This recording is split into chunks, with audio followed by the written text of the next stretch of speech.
안녕하세요. AWS 최정욱입니다. 이번 세션에서는 하이테크와 제조 산업에서의 혁신 사례와 기술 트렌드를 말씀드리고자 합니다. 여러 가지 흥미로운 사례들을 준비했으니까 관심 깊게 들어주시면 좋겠습니다. 이번 리인벤트에는 키노트와 브레이크아웃 세션 등 2,000개가 넘는 세션들이 발표되었는데요. 여러 산업 중 하이테크, 제조 산업에서도 많은 사례들이 소개되었습니다. 이 중에서 주목할 만한 혁신 사례를 소개해드리고 사례를 기반으로 앞으로 기술 트렌드는 어떻게 전개되어 나갈지 함께 알아보고자 합니다.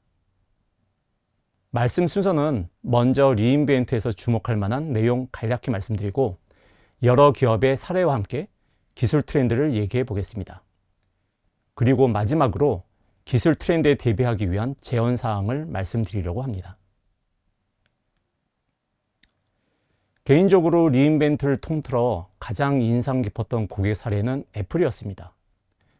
애플은 오랫동안 저희 AWS의 고객으로 시리, 검색 등 다양한 서비스를 위해 AWS를 사용해 왔습니다. 하지만 그동안 사례를 공유하지 않으셔서 어떻게 AWS를 활용하시는지 저희가 말씀드릴 수가 없었습니다. 이번 CEO 키노트에서 애플의 머신러닝 AI 담당 시니어 디렉터가 애플 인텔리전스 서비스의 AWS 활용 사례를 발표해 주셨습니다. 애플 인텔리전스는 24년 6월 발표된 애플의 퍼스널 인텔리전스 서비스로 자체적으로 LLM 비전 모델들을 학습했는데요. 이를 위해 AWS의 트레니움2 프로세서를 사용했습니다. 이미 많은 분들이 AWS가 AI ML 학습 및 추론 전용 프로세서를 직접 설계해서 사용하고 있다는 것을 알고 계실 텐데요. 트레니움2 프로세서는 AI ML 학습 전용 GPU 프로세서입니다. 화면의 트레니움 패키지에는 가운데 GPU 프로세서가 2개가 장착되어 있고 그 옆으로 HBM 메모리가 각각 2장씩 총 4개가 장착되어 있는 것을 보실 수 있습니다. 애플에서는 트레니움2를 활용해서 애플 인텔리전스 학습의 50% 효율성 향상을 거뒀다고 하고 이 외에도 AWS의 추론 전용 GPU인 인퍼런스와 범용 CPU인 그래비톤도 사용하고 있다고 발표했습니다. 트레니움2의 신규 버전인 트레니움3는 올해 출시될 예정입니다. 또 다른 흥미로운 사례는 바로 아마존의 생성형 AI 활용 사례입니다. 특히 이 내용은 아마존의 CEO이자 전 AWS CEO였던 앤디 제시가 직접 나와서 발표해 주셨는데요.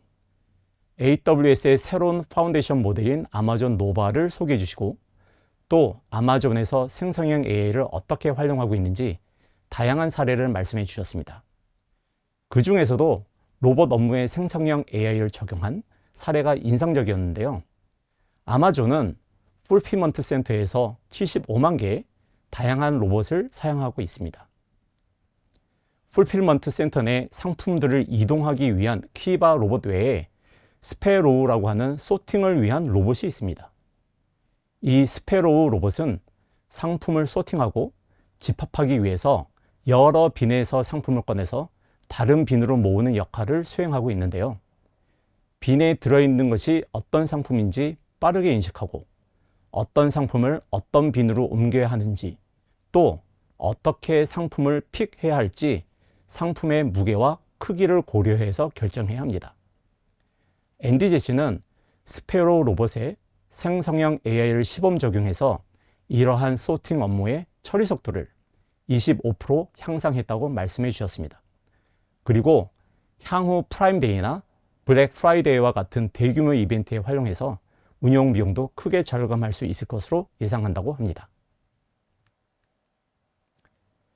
그럼 본격적으로 사례와 함께 기술 트렌드를 알아보도록 하겠습니다. 첫 번째 주목할 만한 트렌드는 생성형 AI가 물리적 환경으로 확대되고 있다는 것입니다. 얼마 전 엔비디아의 CEO인 젠슨 황도 피지컬 AI가 차세대 A가 될 것이라 예측했는데요. 지금까지 생성형 AI의 아웃풋이 텍스트, 이미지, 동영상 등이었다면 앞으로는 물리적 환경에서의 실행, 액션이 될 것이라는 것입니다. 이를 위해서는 로봇이 큰 역할을 할 것으로 예상합니다. 지금까지도 로봇은 하이테크 그리고 제조 산업에서 많이 사용되어 왔습니다. 대표적으로는 생산 공정의 자동화를 위해 반복적이고 정형화된 업무에 활용되고 있고, 그 외에도 가스 노출 감지, 설비 인스펙션, 안전 대응 등 사람이 직접 하기 힘든 업무에도 활용되고 있습니다. 이번에 소개된 사례 중 애니버틱스라고 하는 스위스 회사는 생산 설비 점검을 위한 자율 로봇을 생산하고 있습니다.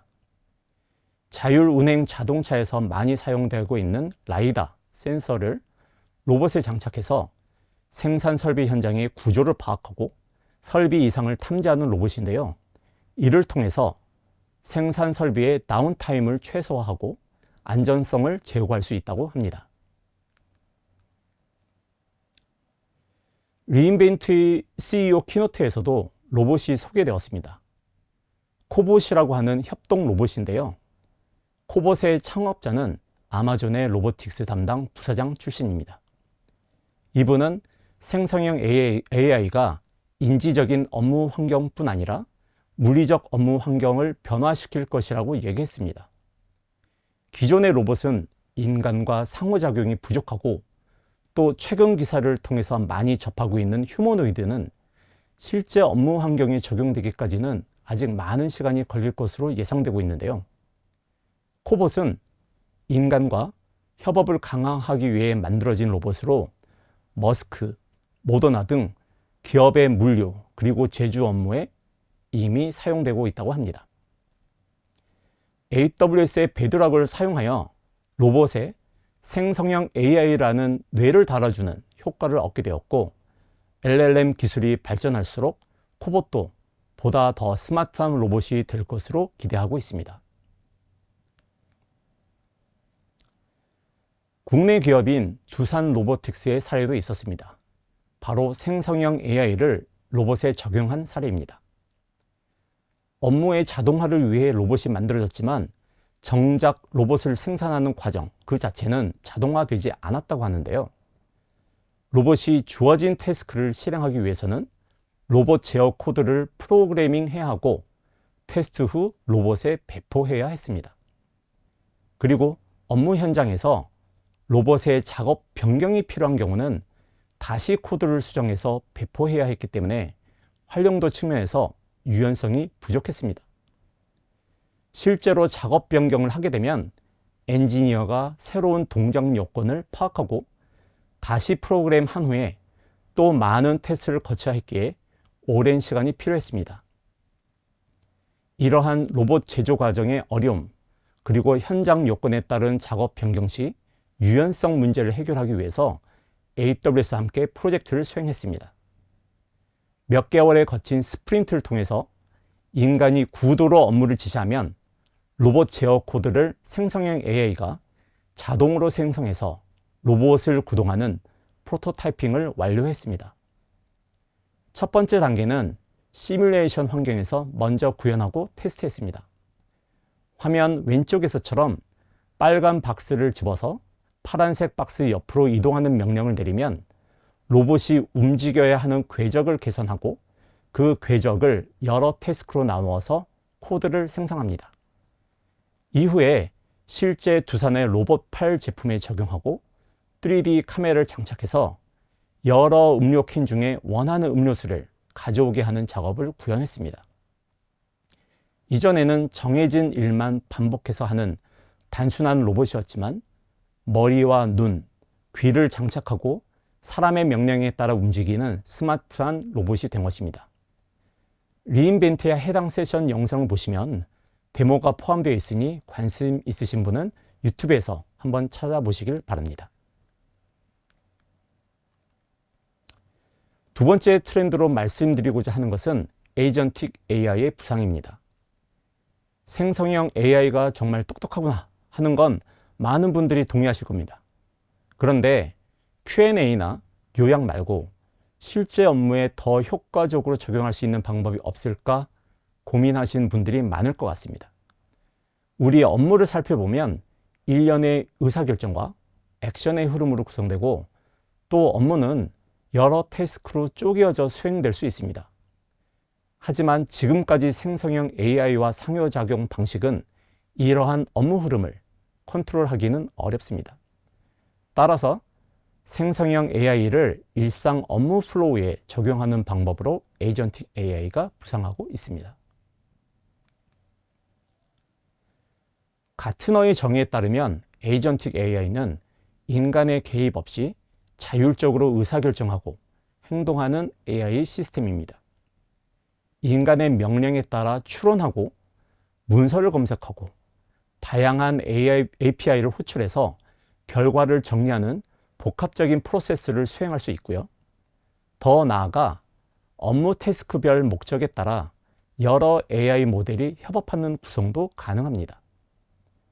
AI 분야의 석학으로 스탠포드 교수이자 아마존 이사회 멤버이기도 한 앤드류 응 교수는 에이전틱 AI가 앞으로 파운데이션 모델보다도 AI 발전에 크게 견인하게 될 것이라고 얘기했습니다. 리인벤트에서 소개된 아마존 베드락의 에이전트 기능을 살펴보면 에이전틱 AI를 어떻게 구현할 수 있는지 가늠해 보실 수 있습니다. 베드락 에이전트는 복잡한 태스크를 조율하고 API를 호출하는 등 여러 태스크를 수행함으로써 새로운 차원의 업무 자동화를 지원합니다. 이번에 새로 발표된 다중 에이전트 협업 기능은 여러 개의 에이전트를 목적에 따라 구성해서 함께 사용할 수 있습니다. 슈퍼바이저 에이전트를 설정해서 사용자의 접점에서 의도를 파악하고 각 태스크를 수행할 수 있는 서브 에이전트에게 라우팅할 수 있습니다. 여러 서브 에이전트가 병렬적으로 수행한 태스크 결과를 슈퍼바이저 에이전트가 취합, 정리해서 결과를 사용자에게 전달하게 되고 전체 에이전트 흐름에 대한 대화의 통일성 그리고 옵저버빌리티를 제공합니다. 베드락 에이전트를 사용해서 예지 정비 시스템을 구현하는 간단한 데모도 소개되었습니다. 전기 모터들의 매뉴얼, 스펙 정보가 날리지 베이스에 저장이 되어 있고 각 모터에서 발생하는 센서 데이터가 제이슨 형태로 베드락 에이전트에 입력이 됩니다. 파운데이션 모델은 입력된 센서 데이터에 이상이 있는 것을 판단하면 미리 정해진 액션 그룹의 태스크를 실행합니다. 첫 번째 태스크로 이상 모터의 모델, 제품 정보로 사내 DB를 조회하여 제조사 및 기술 지원 연락처를 가져오고 해당 연락처로 메일을 보내서 생산 장비에 문제가 생기기 전에 미리 조치하도록 합니다. 매우 간단한 시나리오이지만 파운데이션 모델과 날리지 베이스 활용, 그리고 사내 DB 조회 등 태스크를 실행하는 것을 베드락 에이전트로 쉽게 구성한 예시입니다. 이 시나리오를 잘 응용하면 더 복잡한 실제 운영상 업무 자동화에 효과적으로 적용할 수 있지 않을까 생각합니다. 마지막 트렌드입니다. 클라우드가 이미 다양한 산업에 널리 적용되었고 이제 고객은 클라우드 도입 여부의 문제가 아니라 적용 방법의 문제, 더 나아가 어떻게 비즈니스 효과를 극대화할 것인지 고민하고 계십니다. 하지만 하이테크와 제조 산업에서도 클라우드 도입이 다소 더딘 영역이 있었는데요. ERP, SCM, MES 등 하이테크 제조 산업의 핵심 업무 영역으로도 클라우드 적용이 확대되고 있습니다. 먼저 아마존의 ERP 사례입니다. 아마존에는 AWS, 닷컴 등 많은 사업부가 있는데 이 중에서 하이테크 제조에 가까운 사업부로는 카이퍼와 죽스가 있습니다. 카이퍼는 3,236개의 저궤도 인공위성을 직접 설계 생산하고 2026년부터 글로벌 네트워크 서비스를 제공할 예정입니다. 죽스는 아마존이 인수한 모빌리티 에서 서비스 회사입니다. 로보택시라고 하는 자율주행 택시를 설계, 생산하는데 운전자는 물론이고 운전대 자체가 아예 없는 것이 특징입니다. 올해부터 샌프란시스코와 라스베가스에서 상용 서비스를 개시할 예정이라고 합니다. 카이퍼와 죽수는 모두 ERP 시스템으로 AWS 인프라 기반의 SAP 라이스를 사용하고 있습니다. 라이스 위드 SAP는 SAP의 S4HANA 클라우드의 프라이빗 에디션인데요. 고객의 니즈 및 특성에 맞춰 S4HANA를 사용하실 수 있습니다. 카이퍼와 죽수도 저궤동 인공위성 개발 생산, 그리고 자율주행 자동차 생산이라는 비즈니스 특성에 맞춰 커스터마이즈된 프로세스를 S4HANA에 구현해서 복잡한 제조 생산 업무와 공급망을 지원하고 있습니다. 혹시 비즈니스 규모가 작거나 산업 표준 프로세스를 그대로 사용하는 방식으로 SAP ERP를 사용하기 원하시는 경우에는 퍼블릭 에디션인 Grow with SAP를 AWS 인프라에서 사용하실 수 있습니다. 다음은 SCM 사례로 LG 에너지 솔루션 사례입니다.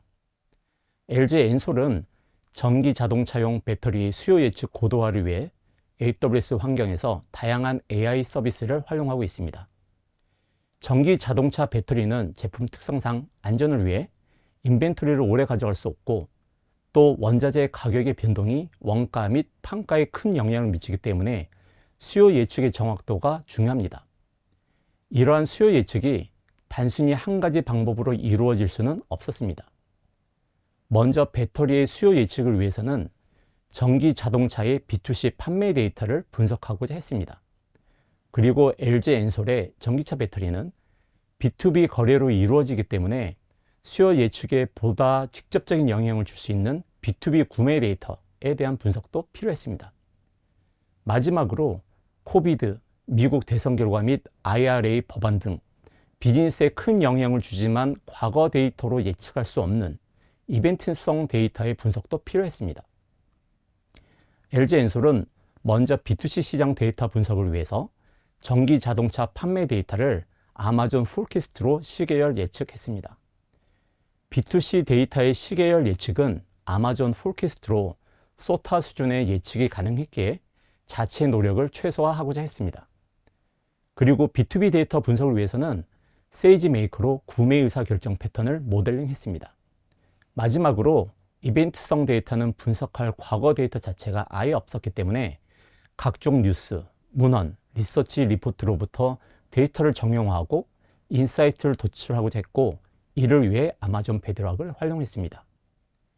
또한 이러한 수요 예측 분석 플랫폼을 AWS 상에 구현해서 분석 데이터를 확대하는 등 스케일링이 가능해져서 내부 고객의 전기 자동차 판매 데이터에 대한 시계열 예측 범위를 전체 전기차 대상으로 확대하고, 또 3개 자동차 OEM 대상으로 구매 데이터 분석하던 것을 30개 이상 전체 고객 OEM으로 확대했습니다.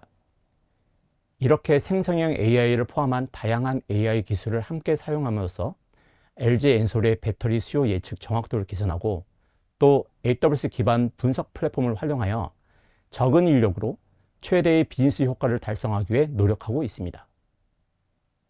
MES는 아직 많은 분들이 온프렘에서 사용하고 계십니다. MES 솔루션 리더인 지멘스는 자체 MES 솔루션을 클라우드 기반으로 제공하고 있는데요.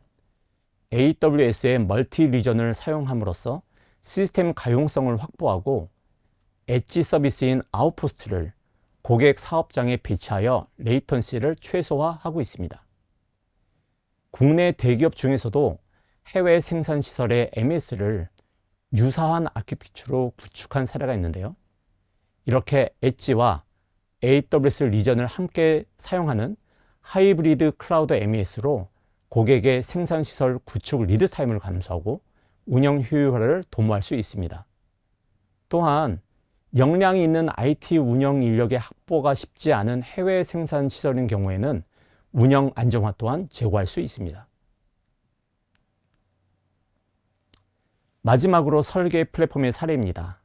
하이테크 제조 산업에서 설계 업무는 보안상 중요할 뿐 아니라 많은 컴퓨팅 자원이 필요한 업무 영역입니다. 삼성전자 반도체 사업부는 SSD, DRAM 등 메모리와 모바일에 탑재되는 AP 등 비메모리 반도체를 생산하는데요. 이러한 반도체를 생산하는 설비, 팹을 설계하는 일은 규모의 크기뿐 아니라 반도체 기술의 발전에 따라 더욱 복잡하고 빠른 스케줄로 진행이 필요하고 또 삼성전자 외 많은 파트너 사이 인력들과 협업이 필수적입니다. 따라서 안전한 데이터 공유 및 권한 관리, 그리고 대규모 인프라의 효율적 운영이 필요합니다. 삼성전자는 평택 팹 설계를 위한 플랫폼으로 아마존 DCB 서비스를 중심으로 하는 VDI를 구축하여 그래픽 처리가 많은 팹 설계 협업을 효율적이고 또 안전하게 수행하게 되었습니다. 마지막 맺은 말로 오늘의 말씀을 정리하도록 하겠습니다. 아마존의 CTO인 보겔 박사는 키노트에서 Change is constant, 변화는 항상 지속된다는 말을 했습니다.